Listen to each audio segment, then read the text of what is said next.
Maintenant donc, il n'y a plus de condamnation pour ceux qui sont unis à Jésus-Christ. Car la loi de l'Esprit qui nous donne la vie dans l'union avec Jésus-Christ t'a libéré de la loi, du péché et de la mort. Car ce que la loi était incapable de faire parce que l'état de l'homme la rendait impuissante, Dieu l'a fait. Il a envoyé son propre Fils avec une nature semblable à celle des hommes pécheurs. Et pour régler le problème du péché, il a exécuté sur cet homme la sanction qu'encourt le péché. Il l'a fait pour que la juste exigence de la loi soit pleinement satisfaite en nous qui vivons, non plus à la manière de l'homme livré à lui-même, mais dans la dépendance de l'Esprit. En effet, les hommes livrés à eux-mêmes tendent vers ce qui est conforme à l'homme livré à lui-même, mais ceux qui ont l'Esprit tendent vers ce qui est conforme à l'Esprit. Car ce à quoi tend l'homme livré à lui-même mène à la mort, tandis que ce à quoi tend l'Esprit conduit à la vie et à la paix. En effet, l'homme livré à lui-même dans toutes ses tendances n'est que haine de Dieu. Il ne se soumet pas à la loi de Dieu, car il ne le peut même pas. Les hommes livrés à eux-mêmes ne sauraient plaire à Dieu. Vous, au contraire, vous n'êtes pas livrés à vous-même, mais vous dépendez de l'Esprit, puisque l'Esprit de Dieu habite en vous. Si quelqu'un n'a pas l'Esprit du Christ, il ne lui appartient pas. Or, si le Christ est en vous, votre corps reste mortel à cause du péché, mais l'Esprit est source de vie, parce que vous avez été déclarés justes. Et si l'Esprit de celui qui a ressuscité Jésus d'entre les morts habite en vous, celui qui a ressuscité le Christ d'entre les morts rendra aussi la vie à vos corps mortels par son Esprit qui habite en vous. Ainsi donc, frères et sœurs, si nous avons des obligations, ce n'est pas envers l'homme livré à lui-même pour vivre à sa manière. Car si vous vivez à la manière de l'homme livré à lui-même, vous allez mourir. Mais si par l'Esprit vous faites mourir les actes mauvais que vous accomplissez dans votre corps, vous vivrez. Car ceux qui sont conduits par l'Esprit de Dieu sont fils de Dieu. En effet, vous n'avez pas reçu un esprit qui fait de vous des esclaves et vous ramène à la crainte, non. Vous avez reçu l'Esprit qui fait de vous des fils adoptifs de Dieu, car c'est par cet Esprit que nous crions « Abba », c'est-à-dire « Père ». L'Esprit Saint lui-même et notre esprit nous témoignent ensemble que nous sommes enfants de Dieu. Et puisque nous sommes enfants, nous sommes aussi héritiers, héritiers de Dieu et donc co-héritiers du Christ, puisque nous souffrons avec lui pour avoir part à sa gloire.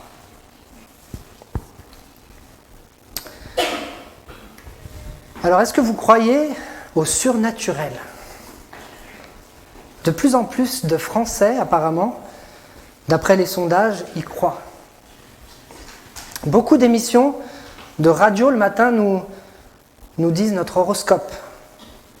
Si vous regardez des talk-shows à la télé, c'est pas rare de voir des médiums qui sont invités, à qui l'on demande toutes sortes de prédictions. Le prochain président, les chiffres du loto, l'âge de notre mort. Les émissions sur les phénomènes paranormaux, ça cartonne aussi. Les maisons hantées, les morts qui reviennent à la vie, qui se mettent à communiquer. Sans parler des films. Entre les super-héros, les magiciens, les écoles de sorciers, le surnaturel est partout. Mais si on aime le surnaturel, notre passage de Romains 8, je pense, ne devrait pas nous laisser en reste. Il y est question de morts qui reviennent à la vie, d'un esprit qui vient habiter dans l'homme, d'un esprit qui peut diriger sa conduite, qui peut même le faire crier certaines paroles. C'est limite si on ne parle pas ici d'hommes possédés. On voit que Paul, il est comme la plupart des Français. Il croit au surnaturel. À ceci près qu'il ne nous parle pas d'esprits mauvais, d'esprits qui nous lient, avec toute une fascination pour la mort, comme on nous propose à Halloween. Non, il nous parle d'un esprit qui libère, qui produit la vie. Et il en parle franchement ici. Parce que ce qui se passe dans la vie de quelqu'un qui a été sauvé, c'est bien de l'ordre du surnaturel. C'est l'œuvre de l'Esprit de Dieu. Alors dans le chapitre 7, pour ceux qui étaient là peut-être la dernière fois, Paul avait décrit une lutte constante de l'homme pour essayer de devenir ce qu'il ne peut pas être. Avant le salut en Jésus-Christ, l'homme est incapable de vivre juste. Même si parfois, c'est vrai, il sait quelle est la bonne façon de faire, il sait ce qui est droit, ce qui est moral, il y a une ambiguïté dans son cœur, une incapacité à se changer lui-même.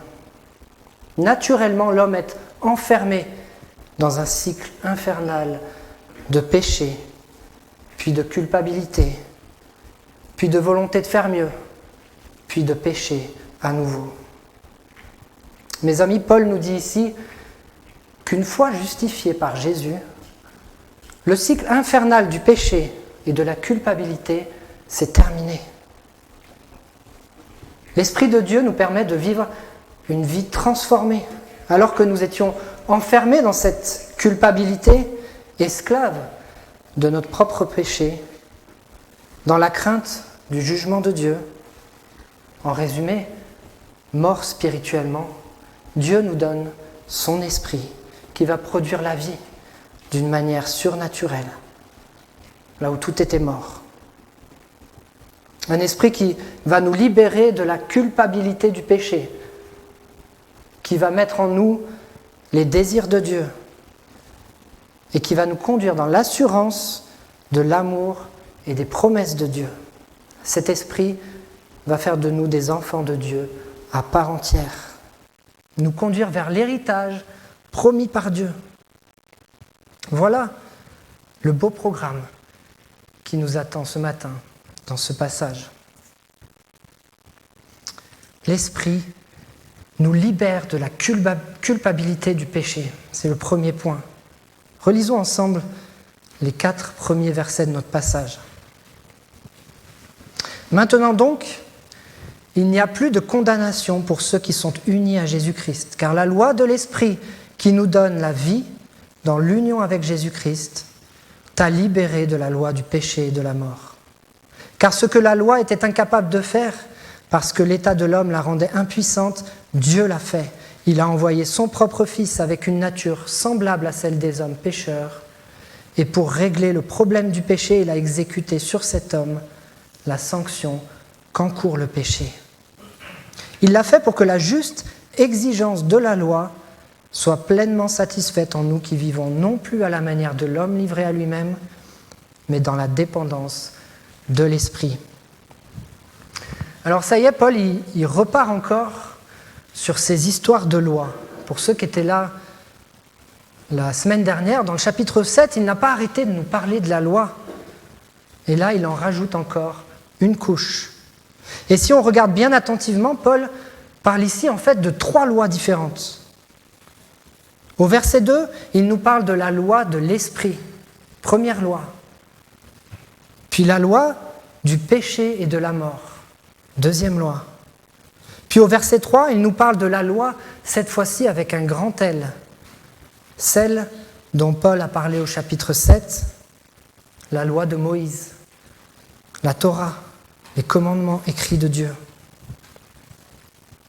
Cette loi, Paul a bien expliqué dans le chapitre précédent qu'elle est bonne, qu'elle a rendu l'homme conscient de son péché, mais qu'elle était incapable de le libérer de son péché.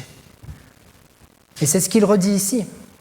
La loi est incapable de régler le problème du péché, car l'état de l'homme la rend impuissante.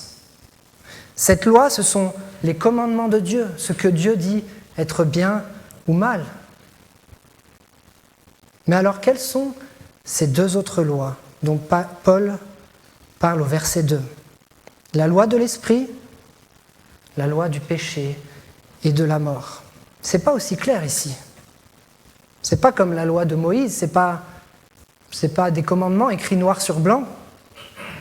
En fait, c'est un type de loi différent. Et la meilleure analogie que j'ai trouvée pour en parler, vous m'excuserez, mais c'est celle de Bip Bip et Coyote.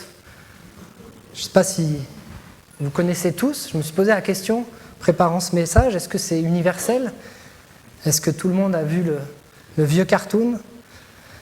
Alors Bip Bip, c'est cet oiseau qui court très vite. Et Coyote, c'est un coyote qui a dédié sa vie à essayer de l'attraper, mais qui n'y arrive jamais. Et vous savez quel est le plus grand ennemi de Coyote, à part son incompétence ? Le plus grand ennemi de Coyote, c'est la loi de la pesanteur. Parce que quand Bip Bip court au-delà d'une falaise, il ne tombe jamais. Après tout, c'est un oiseau, vous allez me dire. Mais Coyote, lui, il a tendance à oublier qu'il n'est pas soumis aux mêmes lois que Bip Bip. Et que lui, quand il court au-delà de la falaise, il doit tomber. Il n'a pas le choix. Alors il tombe. Et il s'écrase lamentablement. La loi de la pesanteur, c'est pour Coyote ce que la loi du péché et de la mort était pour l'homme sans Christ. Une force naturelle, inévitable, qui le tirait vers la mort. Parce que l'homme pêche naturellement, et le salaire du péché, c'est la mort. Mais celui qui est uni à Jésus-Christ, nous dit Paul, n'est plus soumis à cette loi. Il n'est plus condamné à tomber. Il est libéré de cette fatalité. Cela ne veut pas dire qu'il ne pêche plus, mais qu'il n'est plus soumis à cette loi du péché. Tout comme Bip Bip qui court toujours au-delà de la falaise, mais qui lui ne tombe pas. Le chrétien n'a plus à subir la conséquence ultime de son péché. Ainsi, il en est libéré de la culpabilité du péché. Et il est soumis à une nouvelle loi, la loi de l'esprit qui amène la vie. Alors là encore, cette loi de l'esprit, ce n'est pas quelque chose d'écrit noir sur blanc, à respecter. C'est juste une loi naturelle, ou plutôt surnaturelle, instaurée par Dieu. De même que l'homme sans Jésus-Christ péchait naturellement, il était voué à la mort, l'homme uni à Jésus-Christ est surnaturellement libéré du péché et voué à la vie. Il n'y a pas beaucoup plus d'explications à donner. C'est surnaturel. C'est la grâce de Dieu. Et c'est ce que dit Paul au verset 3. C'est Dieu qui l'a fait. Dieu a envoyé son propre Fils avec une nature semblable à celle des hommes pécheurs et a exécuté sur cet homme la sanction qu'encourt notre péché. Que dire, à part accepter cette grâce et remercier Dieu ? Il l'a fait, verset 4, pour que la juste exigence de la loi soit pleinement satisfaite en nous. Autrement dit, la loi, les commandements de Dieu qui définissent le bien et le mal, que nous sommes incapables de respecter, cette loi n'a pas été abolie, elle a été accomplie pour nous par Jésus-Christ. Et aujourd'hui, si on est unis à Jésus-Christ, elle est inscrite en nous par l'Esprit. Le bien et le mal ne sont plus inscrits sur des tablettes de pierre, mais sur le cœur de l'homme, lorsqu'il est uni à Jésus-Christ. La loi de Dieu est pleinement satisfaite si nous avons son esprit en nous. Alors en tant que chrétiens sauvés, nous avons désormais conscience de notre état de pécheur et lorsque nous péchons, nous sommes pardonnés de Dieu puisque la sanction de notre péché a déjà été exécutée. La culpabilité n'a plus lieu d'être. Seul reste la repentance et la reconnaissance envers Dieu. Dieu nous donne une nouvelle identité qu'on a parfois même du mal à réaliser pleinement, à vivre pleinement. On vit encore parfois dans la volonté de minimiser ou de cacher notre péché à Dieu. Alors que par son esprit qui est en nous, on sait bien lorsque l'on pêche. Et cet esprit nous pousse plutôt à nous confesser, à abandonner ce péché, plutôt que de tenter vainement de le cacher, de s'en accommoder. On vit encore parfois en essayant de se justifier de nos fautes, alors que nous sommes déjà justifiés en Jésus-Christ. L'homme peut enfin sortir de ce cycle infernal du péché et de la culpabilité, être libéré de ce corps de mort, comme le dit Paul au chapitre 7. Et une fois libre, l'homme peut vivre une vie qui plaît à Dieu. Parce qu'en plus de nous libérer de la culpabilité, l'Esprit fait autre chose d'extraordinaire. C'est qu'il met en nous les désirs de Dieu. On passe ici au verset 5 à 13. Mais alors pour introduire cette deuxième partie, je vais faire un petit flashback. Voici une promesse de Dieu faite au prophète Ézéchiel, 600 ans avant que Jésus meure sur la croix. On peut le lire en Ézéchiel chapitre 36, verset 27. « Je mettrai en vous mon propre esprit, et je ferai de vous des gens qui vivent selon mes lois et qui obéissent à mes commandements pour les appliquer. » Dieu avait annoncé ce qu'il allait faire par son esprit, bien avant que Paul l'explique dans notre texte. Dieu avait promis de mettre son propre esprit en nous pour transformer nos vies. Après avoir été rendu juste par l'œuvre de Jésus à la croix, l'homme peut vivre juste par l'œuvre de l'Esprit dans sa vie. Verset 5. « Les hommes livrés à eux-mêmes tendent vers ce qui est conforme à l'homme livré à lui-même. Mais ceux qui ont l'Esprit tendent vers ce qui est conforme à l'Esprit. Car ce à quoi tend l'homme livré à lui-même mène à la mort, tandis que ce à quoi tend l'Esprit conduit à la vie et à la paix. En effet, l'homme livré à lui-même dans toutes ses tendances n'est que haine de Dieu. Il ne se soumet pas à la loi de Dieu, car il ne le peut pas. Les hommes livrés à eux-mêmes ne sauraient plaire à Dieu. Vous, au contraire, vous n'êtes pas livrés à vous-même, mais vous dépendez de l'Esprit, puisque l'Esprit de Dieu habite en vous. Si quelqu'un n'a pas l'Esprit du Christ, il ne lui appartient pas. Paul explique dans ces versets que celui qui a l'Esprit de Dieu ne vit plus selon ses propres désirs, ses propres tendances, qui le conduiraient nécessairement à faire ce qui déplaît à Dieu. Non, ceux en qui Dieu a mis son esprit tendent vers ce qui est conforme à l'esprit, ce qui conduit à la vie et à la paix. C'est une toute nouvelle perspective sur le monde. Celui qui a l'esprit, par définition, a un nouvel état d'esprit. Il ne vit plus dirigé par sa propre petite personne. Il vit dirigé par l'esprit qui met en lui les désirs de Dieu. Vous imaginez une seconde si tous les hommes vivaient comme cela, dirigés non plus par eux-mêmes, mais par l'Esprit de Dieu. Imaginez une seconde comment le monde serait transformé. Les infos du soir ne seraient plus les mêmes. Ça serait une véritable révolution. Et d'ailleurs, bonne nouvelle pour nous, c'est ce qui nous attend au ciel. Mais en attendant cette révolution qui n'a pas lieu dans ce monde, l'Esprit de Dieu la rend possible dans nos propres vies individuelles. Individuellement, en tant que communauté, nous pouvons vivre cette transformation radicale. Et c'est l'Esprit de Dieu qui l'accomplit en nous. Alors comment recevoir cet Esprit de Dieu qui va révolutionner nos vies? Est-ce qu'il faut prendre rendez-vous avec le pasteur? Est-ce qu'il faut suivre un rituel particulier? Est-ce qu'il faut méditer pendant de longues heures, toute une nuit, jusqu'à vivre à une expérience particulière? Paul fait une clarification ici au verset 9. Ceux qui ont l'Esprit du Christ, ce sont tous ceux qui lui appartiennent. Si quelqu'un n'a pas l'Esprit, il n'appartient pas au Christ.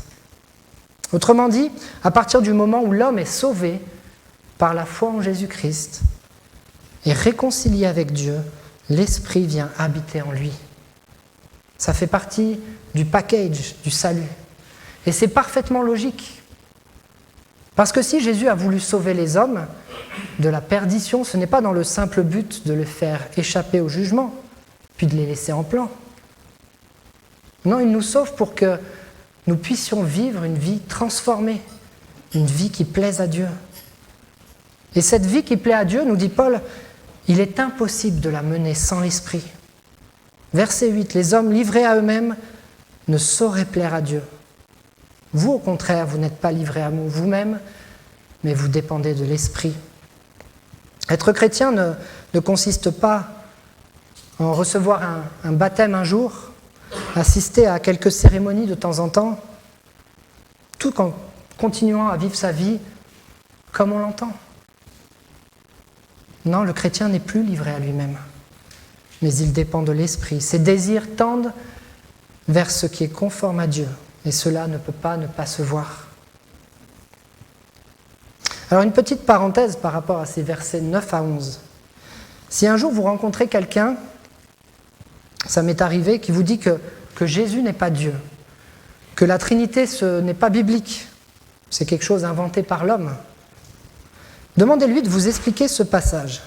Parce que dans ces versets 9 à 11, on a une parfaite démonstration de cette réalité, que Dieu est un et dans trois personnes à la fois. Paul parle tour à tour de l'Esprit de Dieu, verset 9, puis dans la même phrase de l'Esprit de Christ, puis au verset 10, de Christ en nous.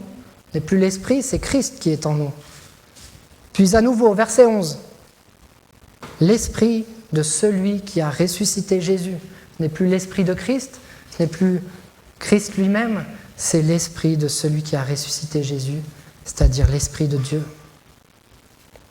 Paul dit tour à tour que celui qui habite en nous, c'est l'Esprit de Dieu, puis l'Esprit de Christ, puis ensuite Christ, puis de nouveau l'Esprit de celui qui a ressuscité Christ. Ce sont trois personnes, Dieu le Père, le Christ et l'Esprit, qui sont parfaitement indissociables, qui forment un même Dieu, entièrement impliqué dans la transformation de nos vies.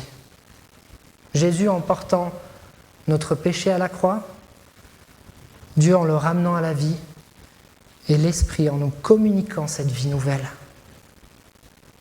N'est-ce pas extraordinaire de réaliser que ce Dieu trinitaire, créateur des cieux et de la terre, créateur de la vie, le Tout-Puissant qui était, qui est et qui vient, c'est ce Dieu-là qui vient habiter dans nos petites personnes pour transformer nos vies de l'intérieur. Quelle puissance de transformation que ce Dieu. Ainsi donc, frères, si nous avons des obligations, ce n'est pas envers l'homme, livré à lui-même pour vivre à sa manière. Car si vous vivez à la manière de l'homme, livré à lui-même, vous allez mourir. Mais si par l'Esprit vous faites mourir les actes mauvais que vous accomplissez dans votre corps, vous vivrez.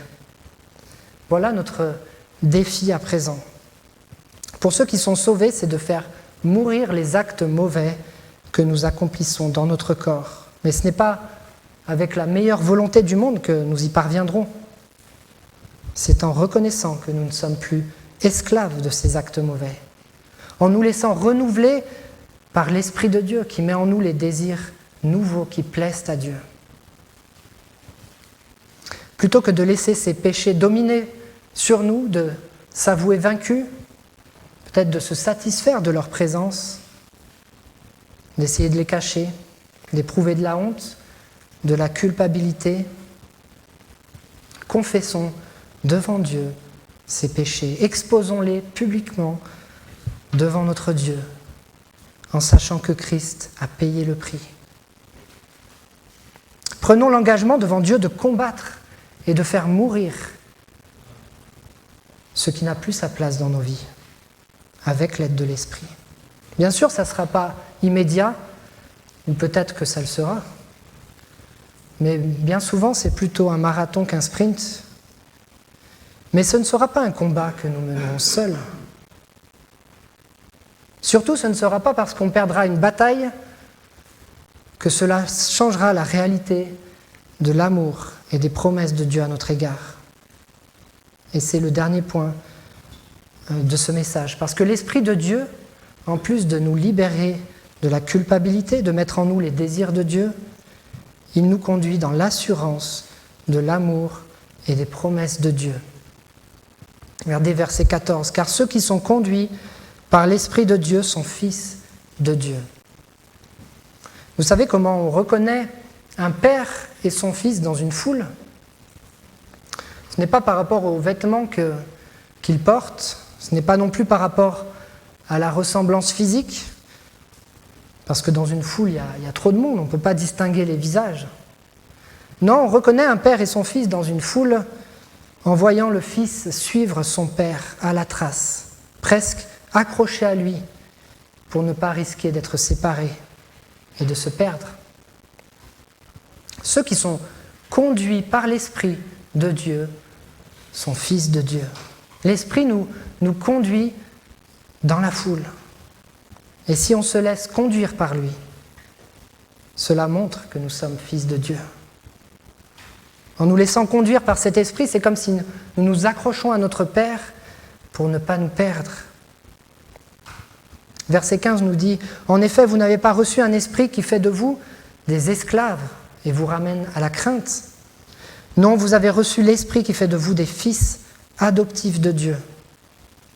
Car c'est par cet esprit que nous crions « Abba », c'est-à-dire « Père ».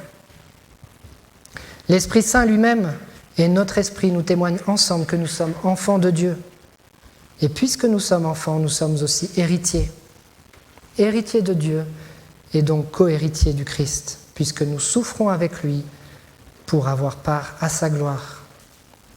Dans ces derniers versets, on a un parallèle assez fort avec ce que les Israélites avaient vécu lorsque Dieu les a libérés de l'esclavage en Égypte. Ils avaient traversé la mer Rouge, ils avaient vécu une libération extraordinaire, puis Dieu leur avait donné sa loi et leur avait promis en héritage la terre promise. Et malgré cela, pendant leur voyage vers cette terre promise, ils ont à de nombreuses reprises vécu dans la crainte. La crainte de n'avoir pas suffisamment à manger ou à boire, la crainte de rencontrer des ennemis trop forts pour eux. Malgré l'esprit qui les conduisait, malgré les promesses de Dieu, ils se mettaient même parfois à regretter le temps où ils étaient esclaves en Égypte.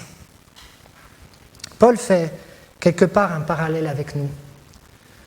Dieu a libéré les Juifs de l'esclavage en Égypte, Dieu nous a libérés aussi de l'esclavage du péché par Jésus-Christ. Ensuite, Dieu a donné sa loi au peuple d'Israël de la même manière. Dieu a inscrit sa loi dans nos cœurs, comme on l'a dit tout à l'heure. Dieu a fait la promesse au peuple d'avoir la terre promise en héritage. Dieu nous promet un héritage aussi. Verset 17. Nous sommes héritiers de Dieu.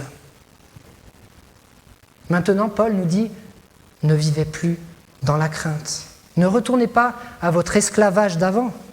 Vous n'êtes plus esclaves. Cet esprit est là pour vous rappeler que vous n'êtes plus esclaves, vous êtes fils et filles adoptifs de Dieu. Dieu vous a adoptés en Jésus-Christ. Vous pouvez lui faire confiance dans vos vies pour ce temps d'intérim. Vous pouvez crier à lui, l'appeler papa comme Jésus l'a fait au moment de ses souffrances, alors qu'il devait se rendre à la croix. Vous savez, en ce moment, le mot papa, c'est un mot qui me parle, parce que c'est le mot préféré de ma fille. Elle se réveille, elle dit papa.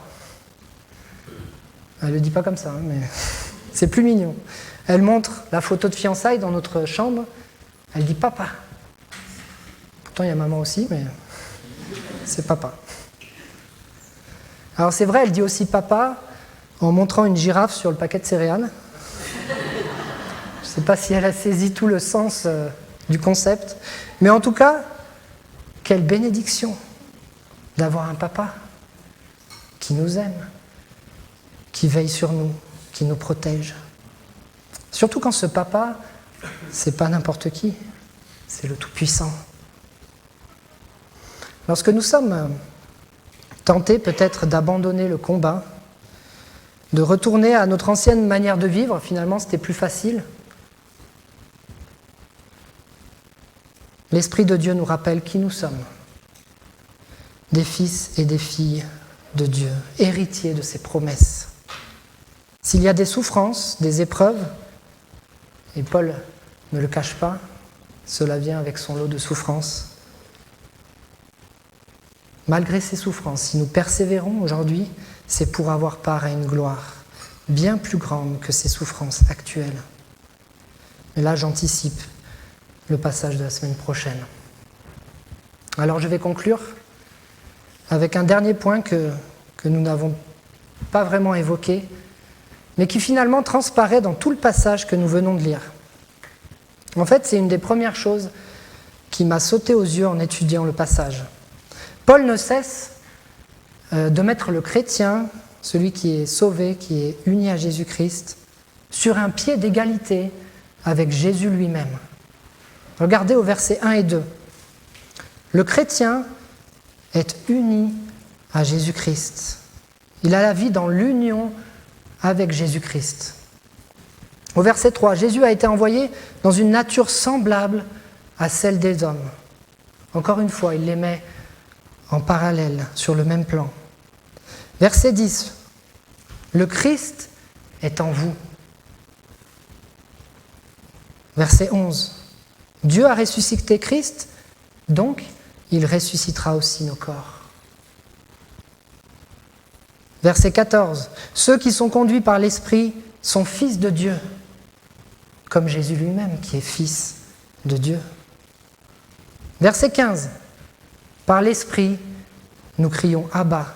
Alors ici, c'est plus subtil, mais Paul utilise exprès la langue qu'utilisait Jésus dans ses prières pour s'adresser à Dieu. Enfin, verset 17, nous sommes co-héritiers de Dieu avec Christ. Nous souffrons avec lui et nous aurons part à sa gloire. Vous voyez comme à chaque fois, Paul nous met sur le même plan que Jésus lui-même. C'est parce que notre nouvelle identité, c'est celle de Christ lui-même. Nous la partageons avec lui. Nous sommes vus par Dieu de la même manière qu'il voit son propre Fils. C'est extraordinaire. Jésus a échangé notre péché contre sa perfection. Jésus a échangé notre condition d'esclave contre sa condition de fils bien-aimé. Dieu ressuscitera nos corps comme il a ressuscité son Fils. Nous pouvons avoir la même relation avec Dieu qu'avait Jésus-Christ. Christ a partagé même avec nous son héritage, à savoir la gloire éternelle, même s'il est vrai qu'elle implique des souffrances actuelles. Si nous sommes sauvés, si nous sommes unis à Christ, nous avons cette nouvelle identité, celle de Christ lui-même, et Dieu nous invite à la vivre pleinement grâce à son Esprit en nous. Je vous invite à prier pour conclure ce message.